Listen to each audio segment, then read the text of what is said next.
Programme کے ساتھ آپ کے سامنے موضوع میرا نواز شریف ہی ہیں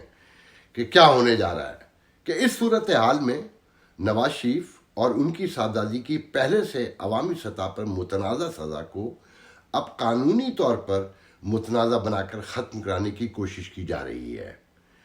کہ جب ہر طرف ان پہ ہی گفتگو ہو رہی ہے سوشل میڈیا پر، خاص کر جیسے ان دو مخالف نظریات کے درمیان جنگ کا سر سمایا۔ نواز شریف مخالف حلقے جن میں حکومتی وزراء، پی ٹی آئی کے رہنما، ان کے کارکن اور کچھ من چلے چاچا خامخواہ بھی شامل ہیں، وہ کہتے ہیں کہ نواز شریف پہلے سے متنازع فیصلوں کے لیے مشہور ہیں، پاکستانی عدلیہ پر انگلیاں اٹھا کر اس عدلیہ کی تباہی کے در پر ہمیشہ سے نواز شریف ہی رہے ہیں، جبکہ ایک طبقہ دعویٰ کرتا ہے فوجی حکومتوں اور اسٹیبلشمنٹ کے تابع۔ ایسے میں پاکستان کے ایک گوشہ نشین سابق بیوروکریٹ اور بزرگ سیاستدان نواز شریف کے سابق وزیر خزانہ اور مشیر خارجہ سرتاج عزیز کا ایک تفصیلی انٹرویو سامنے آیا ہے، جو آپ میں سے اکثر نے دیکھا ہوگا، جس میں وہ دعویٰ کرتے نظر آ رہے ہیں کہ اسٹیبلشمنٹ کے کندھے پر سوار ہو کر آنے والے نواز شریف اپنے سیاسی کیریئر کے آغاز میں ہی اسٹیبلش مخالف ہو گئے تھے اور ان کی سیاست مضبوط و مستحکم جمہوریت کے قیام کی جد و جہد پر مشتمل رہی ہے۔ سرتاج عزیز، جن کو یہ تو یاد ہے کہ نواز شریف اسٹیبلشمنٹ کے کندھوں پر بیٹھ کر آئے تھے، مگر 90 سال سے بھی زائد سرتاج عزیز کو اینٹی اسٹیبلشمنٹ اور جمہوری انورٹڈ کاماز میں سیاستدان نظر آنے والے نواز شریف کا اینٹی جمہوری رویہ ذرا بھی یاد نہیں، جس کی عمر بھی اتنی ہی ہے جتنی خود نواز شریف کی سیاسی جد و جہد کی داستان، اور جو پاکستان کی سیاسی جمہوری تاریخ کے سینے میں بطور داغ درج ہے۔ سرتاج عزیز کو وزاداری نبھانے کے ساتھ شک کا فائدہ بھی دیا جا سکتا ہے کہ عمر کے اس عرصے میں بھول جانا ایک عام بیماری ہوا کرتی ہے،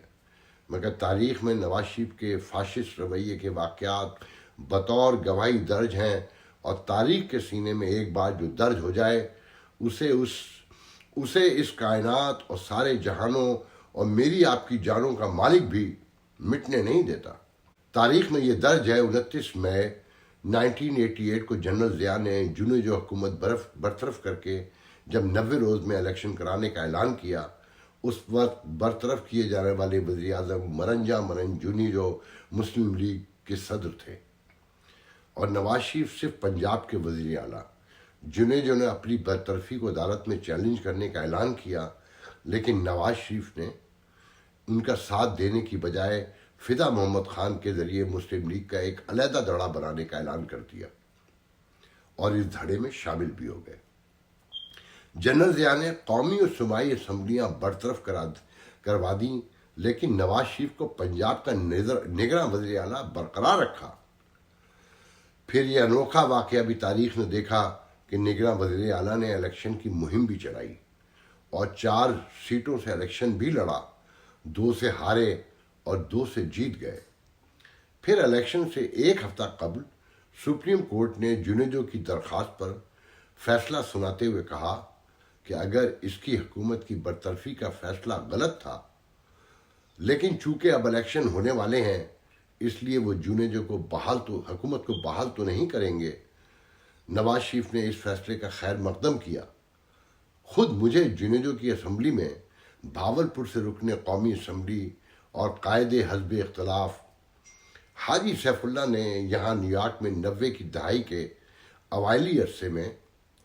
پاکستانیوں اور بھارتی نژاد امریکن کے ممتاز بازار جیکسن ہائٹس میں رہائش پذیر اپنے صاحبزادے کے چھوٹے سے 1 بیڈروم اپارٹمنٹ میں ایک انٹرویو دیتے ہوئے بتایا تھا انہوں نے اسمبلی تحلیل کرنے کے ضیاء الحق کے اقدام کو عدالت میں چیلنج کرنے کے بعد نواز شریف سے ملاقات کی تھی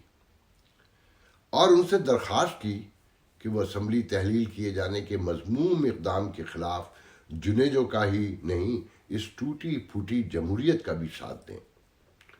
تو نواز شریف نے تقریباً تمسخر اڑاتے ہوئے کہا، حاجی صاحب تسی کی ہے اسمبلی کر دے پے ہو،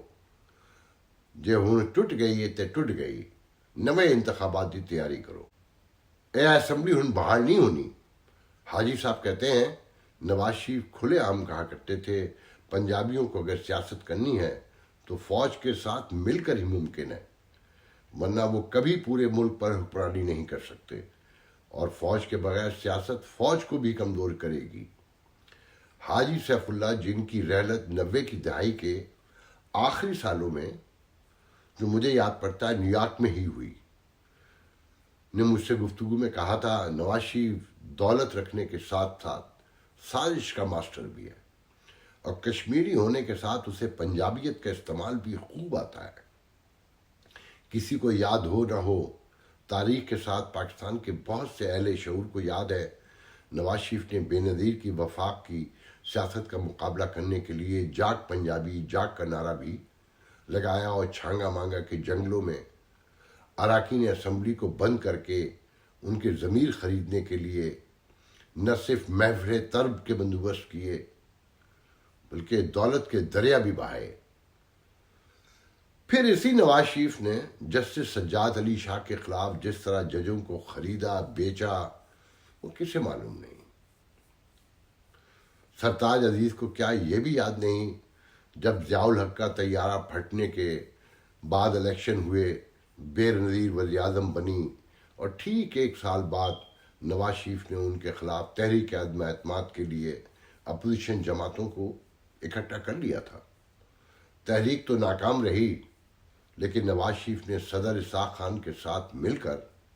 بے نظیر حکومت گرانے کی کوششیں جاری رکھیں، اور پھر 20 ماہ بعد بالآخر بے نظیر حکومت توڑ دی گئی، اور آخرکار نواز شریف پھر وزیر اعظم بن گئے۔ وہ پہلی بار وزیر اعظم بن گئے، اور اس عہدے پر براجمان ہوتے ہی اتفاق فاؤنڈری کو فائدہ پہنچانے کے لیے کراچی کے قریب ایشیا میں جہازوں کے اسکریپ کرنے کا سب سے بڑا اڈا بند کر کے لاہور میں ڈرائی پورٹ قائم کیا، اور بیرونی ممالک سے اسکریپ منگوانا شروع کر دیا، اور لاکھوں ہزاروں مزدور اور اس پیشے سے جڑے دیگر افراد کو بے روزگار کر دیا۔ اور ایسے کرپشن کی کئی ہزاروں کہانیاں موجود ہیں۔ 2000 کی دہائی کے ابتدائی دنوں میں بے نظیر بھٹو سے جب میں نے سوال کیا پیپلز پارٹی ایک نظریاتی سیاسی پارٹی تھی، اس میں بدعنوانی کیسے در آئی، تو انہوں نے آف دا ریکارڈ غصے سے کہا نواز شریف کا مقابلہ کرنے کے لیے دولت کے پہاڑ چاہیے، اور ہمارے کارکن اس صورتحال سے تنگ آ گئے تھے، مگر ہمارے کارکن نے پھر بھی نون لیگ کے مقابلے میں وہ کرپشن نہیں کی جو نواز شریف اور ان کے ساتھیوں نے کی۔ 1993 کے الیکشن میں بے نظیر دوبارہ وزیر اعظم بنی تو نواز شریف نے ایک مرتبہ پھر اسے گرانے کے لیے سازشیں شروع کر دیں، کبھی تحریک نجات شروع تو کبھی مہران بینک کے اسکینڈل کے ذریعے صدر لغاری پر دباؤ ڈالا۔ بالآخر 26 ماہ بعد ایک بار پھر بے نظیر کی دوسری حکومت بھی برطرف کر دی گئی۔ نواز شریف پھر فوج کی مدد سے ملک کے وزیر اعظم بن گئے، اور اس بار تو وہ 14ویں ترمیم کے ذریعے امیر المومنین بھی بننا چاہتے تھے۔ آصف نواز کے بعد جہانگیر کرامت تک کی ساری لڑائیوں کے قصے الگ ہیں۔ اس بار جب جہانگیر کرامت سے لڑائی ہوئی تو نرم مزاج جہانگیر کرامت شیخ تھے، لڑنا بھڑنا ان کی فطرت ہی نہیں تھا، سو وہ خاموشی سے گھر چلے گئے۔ جنرل مشرف کو اربن طبقے کا کمزور جنرل سمجھ کر آرمی چیف اس لیے بنایا کہ اس کی تو فوج میں کوئی لابی ہی نہیں، ہمارے پیروں میں ہی پڑا رہے گا، اور جب چاہیں گے نافرمانی کے الزام میں فارغ کر دیں گے۔ اور ایسا ہی کرنے کی کوشش کرتے ہوئے اپنی کشمیری برادری کے ایک انجینئر جنرل کو پہلی بار آرمی چیف بنانے کا اعلان کر ڈالا، مگر نواز شریف کے ساتھ ہی قوم کو بھی پہلی بار پتہ چلا اس وقت تک فوج میں رولر اربن سے زیادہ نظم و ضبط کے ساتھ فوج ایک برادری کا نام تھا، اور وہ ایک خاندان بن چکی تھی، سو نواز شریف کے ساتھ ضیاء الدین بٹ بھی نشان عبرت بنا دیے گئے۔ مگر علاقائیت بھی اپنی جگہ ایک اثر رکھتی تھی۔ پھر سعودیہ اور علاقائی اثر و رسوخ نے اس پورے خاندان کو سعودیہ پہنچا دیا، اور یہی اثر و رسوخ 2008 میں واپسی کی بھی وجہ بنا۔ اسی دوران لندن میں بی بی کے ساتھ بیٹھ کر چارٹر آف ڈیموکریسی سائن کیا، جس میں اہم ترین بات ایک ہی درج تھی: اب سے کوئی ایک دوسرے کے خلاف نہ فوج کا ساتھ دے گا نہ فوج کو مدد کے لیے بلائے گا۔ بے نظیر بھٹو یا پاکستان پیپلز پارٹی اور فوج کا تو بھٹو کی پھانسی کے بعد اللہ واسطے کا بیر پڑ چکا تھا۔ چارٹر آف ڈیموکریسی میں فوج کو اقتدار سے دور رکھنے کی شق ہی نواز شریف کی ماضی کی سازشی سیاست کی روشنی میں ڈالی گئی تھی۔ 2008 میں پی پی کو دوبارہ اقتدار ملا، مگر ایک مرتبہ پھر نواز شریف نے چارٹر آف ڈیموکریسی میں لیے عہد کو بھلا کر حکومت کے خلاف سازشیں شروع کر دیں۔ افتخار چودھری کے ذریعے حکومت کو دباؤ میں لایا گیا، پھر انہوں نے وزیر اعظم یوسف رضا گیلانی سے مستعفی ہونے کا مطالبہ بھی شروع کر دیا،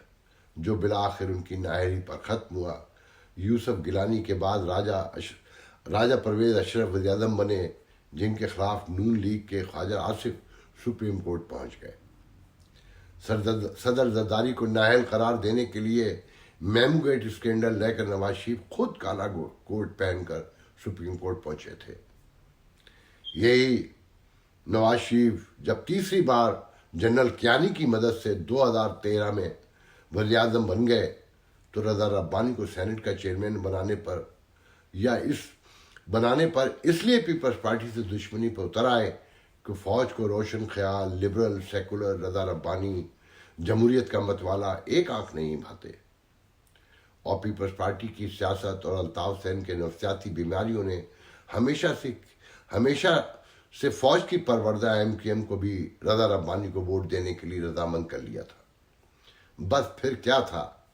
کراچی اور سندھ میں قیامت سی مچ گئی۔ ایم کیو ایم جو 10 سال فوج کی اتحادی رہی تھی، ایک دم را کی ایجنٹ ثابت کر دی گئی، اور پیپلز پارٹی ایک ڈاکو پارٹی بنا کر آپریشن کے ذریعے سزا کی حقدار ٹھہری۔ نواز شریف کے امریکہ میں ایک دست راست اور اس وقت کے ایک وفاقی وزیر نے الگ الگ مواقع پر مجھ سے ہی گفتگو کر کے حیران کر دیا تھا کہ آفاق بھائی، آپ کو تو معلوم ہے، مجھے گواہ بھی بنا رہے تھے، یہ متحدہ اور پی پی دونوں ملک دشمن پارٹیاں ہیں، اور نواز شریف نے طے کر لیا ہے فوج کے ساتھ مل کر ان دونوں پارٹیوں کو اب مکمل ختم کر کے ہی دم لینا ہے۔ پھر اس کے بعد جو ہوا وہ ایک ایسی زندہ تاریخ ہے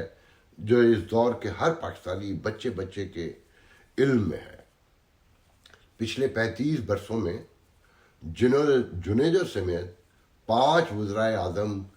2 صدر مملکت کے خلاف نواز شریف نے سازشیں کر کے حکومت گرانے کی کوششیں کی ہیں، اور یہی نواز شریف 2 دن پہلے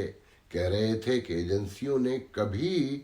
وزیر اعظم کو آئینی مدت پوری نہیں کرنے دی۔ اور کل جب نواز شریف نے آج کے متحرک